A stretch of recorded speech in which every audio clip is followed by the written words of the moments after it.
Hello दोस्तों, ABCD teaching official में आप सभी का स्वागत है। आई होप आप अपने घरों में अच्छे से रह रहे होंगे और सही सलामत होंगे। घर हमें जाड़े से, गर्मी से तथा बारिश से सुरक्षा प्रदान करते हैं। इसमें रहकर हम अपने सभी कार्यों को भलीभांति कर लेते हैं। किंतु एक समय ऐसा भी था जब मनुष्य घर बनाना नहीं जानते थे। तब वे जंगलों में रहते थे। जंगली जानवरों से अपनी सुरक्षा तथा उनका शिकार करने के लिए उनके पास केवल पत्थर के ही औजार थे। ऐसे ही युग के बारे में हम पढ़ेंगे जिनका नाम है पाषाण युग। इंग्लिश में बोलते हैं इसको स्टोन एज। स्टोन एज से पहले हम यह समझते हैं मनुष्य का विकास क्रम। मनुष्य का विकास क्रम कैसे हुआ? कुछ लोगों का मानना है कि लगभग 2 करोड़ वर्ष पूर्व मानव की विकास की प्रक्रिया प्रारंभ हुई। पहले मानव चारों पैरों से चला करते थे। ऐसे कह सकते हैं कि मानव जैसे बंदर आज चलते हैं वैसे मानव चला करते थे। फिर धीरे धीरे मानवों ने दोनों पैरों पर खड़े होकर चलना सीखा। अंगूठे के कारण वस्तुओं को पकड़ने की क्षमता का विकास हुआ। मस्तिष्क का आकार और उनकी क्षमता में विकास हुआ। मनुष्य में लंबाई, चौड़ाई और गहराई या ऊंचाई को देखने की क्षमता का भी विकास हुआ। ठीक है, आइए अब हम लोग आगे बढ़ते हैं। पाषाण युग। पाषाण युग के बारे में जानते हैं। जैसा कि हम समझ सकते हैं, पाषाण अर्थात पत्थर काल, अर्थात मानव ने अपनी रक्षा और अपनी भूख मिटाने के लिए सर्वप्रथम पत्थर के औजारों का ही सबसे अधिक उपयोग किया था। इसलिए इस युग को पाषाण काल कहते हैं। ये है पाषाण काल के उस समय के औजार। पाषाण काल को 3 भागों में विभाजित किया जाता है। पाषाण युग, पहला है पूरा पाषाण युग, दूसरा है मध्य पाषाण युग, तीसरा है नवपाषाण युग। आइए हम इसको अच्छे से समझते हैं। जैसे पाषाण काल को कितने भागों में विभाजित किया जाता है? तो 3, पूरा पाषाण युग, मध्य पाषाण युग और नवपाषाण युग। आई होप आप इसको याद कर लिए होंगे। आइए आगे चलते हैं।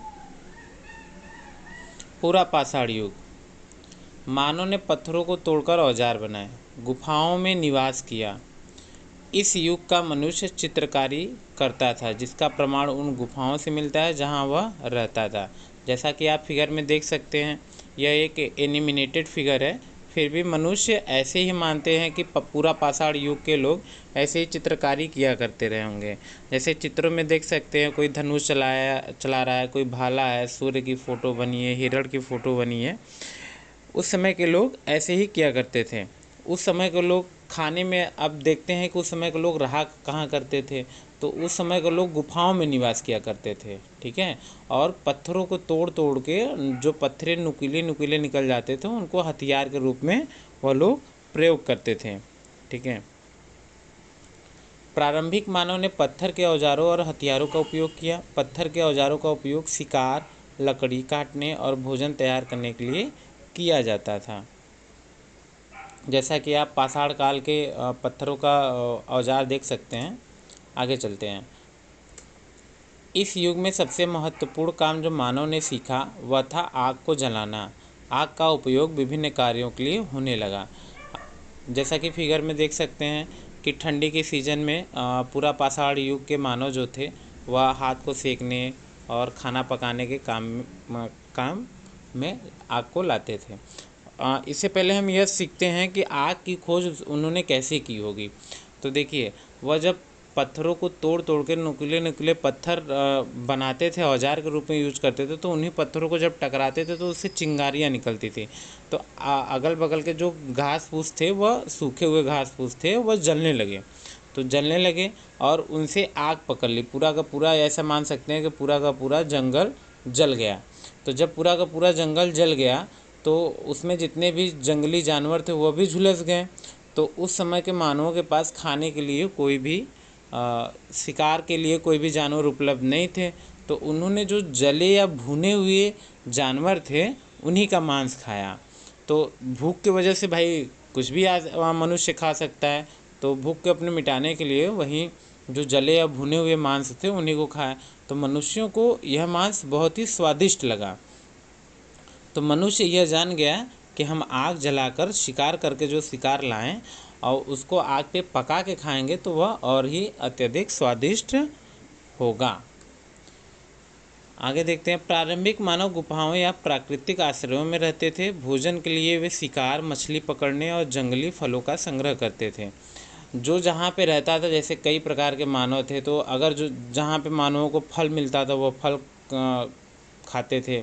जहाँ पे पानी था और मछली पकड़ सकते थे तो मछलियों को भी पकड़ के वो भोजन के रूप में प्रयोग किया करते थे। जैसा कि आप फिगर में देख सकते हैं कि वो एक शिकार करके लाए हैं और उसको आपस में बांट के खा रहे हैं। अब दूसरा आता है हमारा मध्य पाषाण युग।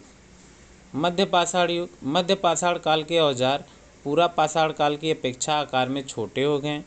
इस समय प्रकृति में अनेक परिवर्तन हुए जिनका प्रभाव मानव जीवन पर पड़ा। नई परिस्थितियों से तालमेल बिठाने के लिए उसने छोटे उपकरण बनाना प्रारंभ किया। जलवायु पहले की अपेक्षा गर्म हुई, फलस्वरूप जहाँ जहाँ पर बर्फ जमी थी वह पिघल गई। पृथ्वी की उर्वरक शक्ति का विकास हुआ तथा घास और वनस्पतियों के मैदान विकसित हुए। घास को खाने वाले छोटे जानवर जैसे हिरण, खरगोश, भेड़, बकरी आदि पैदा हुए। मानव अपने आप उगने वाली घासों को एकत्रित करने लगा। इन घासों में कई आज के अनाजों की पूर्वज थी जिनका प्रयोग मानव ने अपने भोजन में किया। इस प्रकार अब वह संग्राहक बन गया। आइए इसको समझते हैं। मध्य पाषाण काल के औजार पूरा पाषाण काल की अपेक्षा आकार में छोटे हो गए। मध्य पाषाण के जो पत्थर के औजार थे वो बड़े बड़े थे, लेकिन पूरा पाषाण काल के जो पत्थर के औजार थे वो बड़े बड़े थे, लेकिन अब मध्य पाषाण काल के जो पत्थर के औजार थे अब वो छोटे हो गए। इस समय प्रकृति में अनेक बहुत सारा परिवर्तन हुआ।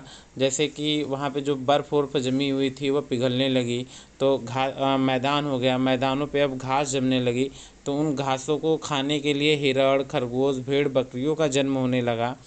और अब मानव ने हिरण, खरगोश इनका शिकार भी चालू कर दिया और उन्हीं घासों में कुछ आज की जो अनाजें हैं जैसे जौ हो गया, गेहूँ हो गया, तो यह उत्पन्न हुआ तो मानव ने उनको भी खाया।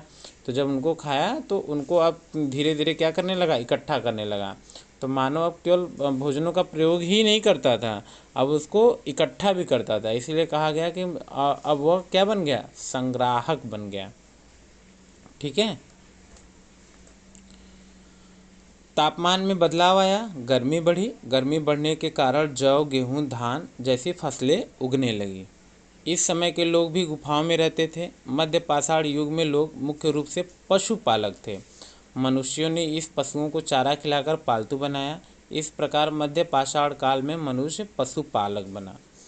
तो अगर कभी क्वेश्चन आए कि किस काल के लोग पशुपालक थे, तो आप आंसर बताएंगे मध्य पाषाण काल के लोग क्या थे, पशुपालक थे। इस युग में मनुष्य खेती के साथ साथ मछली पकड़ना, शहद जमा करना, शिकार करना आदि कार्य किया करते थे। ठीक है। मनुष्यों द्वारा पालतू बनाया जाने वाला पहला जानवर कुत्ता था। अगर आपसे यह प्रश्न पूछा जाए कि मनुष्यों द्वारा पालतू बनाया जाने वाला पहला जानवर कौन सा था, तो गाय, भेड़, बकरी नहीं था। वह पहला जानवर कौन सा था, कुत्ता था। ठीक है। आइए आगे देखते हैं। नवपाषाण काल। पुरातत्वविदों का यह मानना है कि जब मानव ने भली भांति खेती करना प्रारंभ कर दिया तभी नवपाषाण काल प्रारंभ होता है। यह मानव सभ्यता के इतिहास का सबसे बड़ा परिवर्तन था। खेती के कारण मानव भोजन संग्राहक से भोजन उत्पादक बन गया। इस समय उसके पत्थर के उपकरण अधिक उपयोगी और सुदृढ़ थे क्योंकि उन्हें अधिक कुशलता से बनाया गया था। ये उपकरण घिसकर चमकदार बनाए गए थे। हथौड़े, कुल्हाड़ी और हंसिया इस समय के महत्वपूर्ण औजार थे। जैसा कि हमने पहले सीखा कि मध्य पाषाण काल के लोग कैसे थे, वह पशुपालक थे और वह संग्राहक भी थे। ठीक है। और यहाँ पे जो है नवपाषाण काल के लोग जो हैं वो संग्राहक तो थे ही, लेकिन अब वह संग्राहक से उत्पादक बन गए। उत्पादक बनने का क्या अर्थ है कि अब वह बीजों को बोया करते थे और फसलों को उगाया करते थे। अब वह उसकी कटाई करते थे और उसकी कटाई करके वो फसलों को, जैसे उसके दाने को रखा करते थे, तो वह उत्पादक हो गए ना। अब उत्पादित करने लगे, जैसे गेहूँ उत्पादित करने लगे, जौ, चना, अब मटर, ये सब वो उत्पादित करने लगे। और देखिए और उस समय के लोग जो थे उनके जो हथियार थे वह पत्थरों को घिस के चमकदार बनाने लगे, ठीक है। और पत्थरों में हथौड़े, कुल्हाड़ी और हंसिया इस समय के महत्वपूर्ण औजार थे। अब जो कुल्हाड़ी थी वो पत्थर की ही थी, लेकिन उसमें लकड़ी लगा के पत्थर के ही औजार बना दिया करते थे और अधिक क्या कहते हैं, नुकीली बना दिया करते थे, ठीक है। नवपाषाण काल में ही उसे पता लग गया कि बीज से वनस्पति बनता है। वह बीज बोने लगा। बीज बोने के साथ साथ उसने सिंचाई करना भी सीखा। वह अनाज के पकने पर उसकी कटाई कर उसका भंडारण करना सीख गया। नवपाषाण काल में मनुष्य कृषक और पशुपालक दोनों था। तो नवपाषाण काल में जैसे अभी कोई क्वेश्चन पूछे कि नवपाषाण काल के लोग किस काल के लोग कृषक और पशुपालक दोनों थे, तो आप बताएंगे नवपाषाण काल के लोग। अगर क्वेश्चन में ये पूछ दिया किस काल के लोग उत्पादित करते थे, मतलब अपने भोजन खुद उत्पादित करते थे, तो नवपाषाण काल के लोग। कई स्थलों पर इस युग के अनाज के दाने मिले हैं। इन दानों से पता लगा है कि उस समय कई फसलें उगाई जाती थी, ठीक है। आगे चलते हैं। इस युग में मनुष्य कृषि कार्य के कारण एक स्थान पर स्थायी रूप से रहना शुरू कर दिया था। कहीं कहीं झोपड़ियाँ और घरों के अवशेष मिले हैं। जैसा कि पहले मध्य पाषाण काल और पूरा पाषाण काल के लोग घरों में मतलब झोपड़ियाँ बना के एक स्थान पे नहीं रहते थे। जैसे पूरा पाषाण काल के लोग अगर शिकार करने के लिए निकल जाया करते तो वो बहुत दूर निकल जाया करते थे, तो वह उधर ही कहीं अपने जगह रहने का स्थान ढूंढ के उसी जगह रह जाया करते थे, ठीक है। तो वह लौट के नहीं आते थे। अब लेकिन नवपाषाण काल के लोग अब यह झोपड़ियाँ बनाने लगे, गांव अपना बनाने लगे, तो यह फिर से जब शिकार करने के लिए निकलते ज़रूर थे तो वह वापस भी आते थे। अब शिकार करना भी धीरे धीरे कम कर दिया, क्योंकि मानव ने कृषि करना सीख गया, पशुपालक हो गए, तो शिकार भी कम हो गया। नवपाषाण युग में कृषक और पशुपालक एक साथ एक स्थान पर छोटी छोटी बस्तियां बनाकर रहने लगे, ठीक है। ज्येष्ठ और बलशाली पुरुष को जनजाति का सरदार बनाया जाता था। जैसे अगर बस्ती बनी तो बस्ती में कुछ गलत होगा, कुछ सही होगा, तो उसको देखने के लिए सरदार किसको बनाया जाता था, जो उस बस्ती का सबसे बलशाली पुरुष हुआ करता था उसी को सरदार बनाया जाता था। इस काल में लोग जल, सूर्य, आकाश, पृथ्वी, गाय और सर्प की पूजा विशेष रूप से करते थे। इस काल में बने मिट्टी के बर्तन कई स्थानों से प्राप्त हुए हैं। इन बर्तनों पर रंग लगाकर और चित्र बनाकर इन्हें आकर्षक बनाने का प्रयास करते थे, ठीक है। और जानते हैं इसी काल में ही चक्के का भी आविष्कार हुआ। चक्का, पहिए का भी आविष्कार हुआ। जैसे ये भी बहुत बार क्वेश्चन पूछा जाता है कि पहिए का आविष्कार किस काल में हुआ, तो पहिए का आविष्कार नवपाषाण काल में हुआ, ठीक है। किस काल के लोग कृषक और पशुपालक दोनों थे, तो नवपाषाण काल के लोग कृषक और पशुपालक थे। किस काल के लोग भोजन उत्पादित करते थे, तो नवपाषाण काल के लोग भोजन को उत्पादित किया करते थे। किस काल के लोग एक ही स्थान पर रहा करते थे, तो नवपाषाण काल के लोग एक ही या बस्तियों में रहा करते थे, तो नवपाषाण काल के लोग, ठीक है। झोपड़ियाँ बना के किस काल के लोग रहा करते थे, तो नवपाषाण काल के लोग। गुफाओं में किस काल के लोग रहा करते थे, तो पूरा पाषाण और मध्य पाषाण काल के लोग गुफाओं में रहा करते थे, ठीक है। मनुष्यों ने अपना पालतू जानवर पहला कौन सा बनाया, तो वह है कुत्ता। किस काल के लोगों ने पालतू जानवर बनाया था, तो मध्य पाषाण काल के लोग। केवल पशुपालक किस काल के लोग कहे जाते थे, तो वह मध्य पाषाण काल के लोगों को कहा जाता था, ठीक है। आइए अब आगे हम लोग बढ़ते हैं। धातु युग। धातु युग या धातु काल मानव इतिहास का एक महत्वपूर्ण चरण है, जिसमें मानव ने धातुओं का प्रयोग शुरू किया। इस युग को मुख्यतः तांबा, कांस्य और लोहे के युग में बांटा जाता है। इन धातुओं के प्रयोग से मानव सभ्यता में कई महत्वपूर्ण विकास हुए, ठीक है। अब देखिए जैसे ही मानव ने पत्थरों का उपयोग करके हथियार बनाए थे, तो अब उनको धीरे धीरे धातुओं का ज्ञान हो गया। तो धातुओं का ज्ञान हो गया, तो धातुओं के ज्ञान में पहला धातु जो था वो तांबा था, ठीक है। तो तांबा का प्रयोग करना उन्होंने सीखा। फिर दूसरी धातु आई कांस, कांस का उपयोग करना सीखा। फिर तीसरी आई उन्होंने लोहे का प्रयोग करना सीखा। अब हम जानते हैं कि तांबा तांबा ताम्र युग, इसको बोलते हैं ताम्र युग, कॉपर एज, ठीक है। ताम्र युग धातु युग का प्रारंभिक चरण है। इसमें तांबे का प्रयोग किया गया। मानव ने तांबे के उपकरण और हथियार बनाना सीखा, जिससे कृषि और युद्ध में दक्षता बढ़ी। तांबे के उपकरण पत्थर के औजारों की अपेक्षा अधिक टिकाऊ और धारदार थे। जैसे पत्थर उतना ही नुकीला नहीं हो सकता जितना तांबे के हथियार नुकीले हो सकते हैं।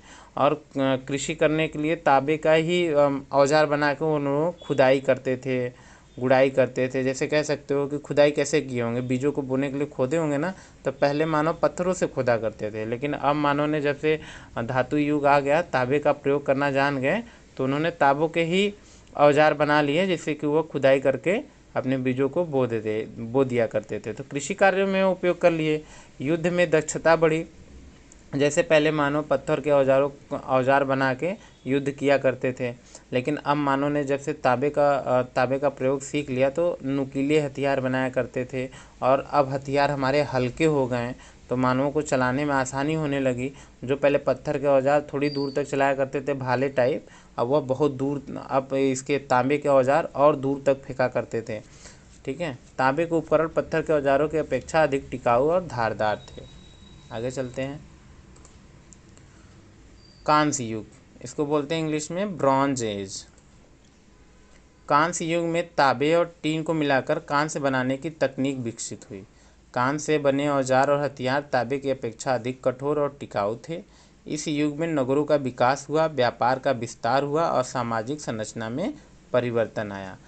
देखिए, जब कांसा कांसा कैसे बनता है, तो कांसा तांबे और टीन को मिला के बनता है कांसा। ठीक है, यह बहुत बार क्वेश्चन पूछता है कि कांसा धातु किन दो धातुओं से मिलके बनता है, तो तांबा और टीन को मिलाकर कांसा बनाया जाता है।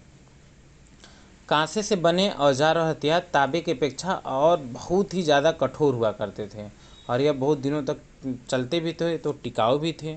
ठीक है, और इसी युग में नगरों का विकास भी हो गया और व्यापार का विस्तार हुआ। अब मनुष्य लेन देन की प्रक्रिया को भी समझने लगा और अपनी सामाजिक संरचना में भी परिवर्तन लाया। लौह युग, इसको बोलते हैं आयरन एज। इस काल में लोहे का प्रयोग प्रारंभ हुआ। लोहे के औजार और हथियार कांसे से भी अधिक मजबूत और सस्ते थे।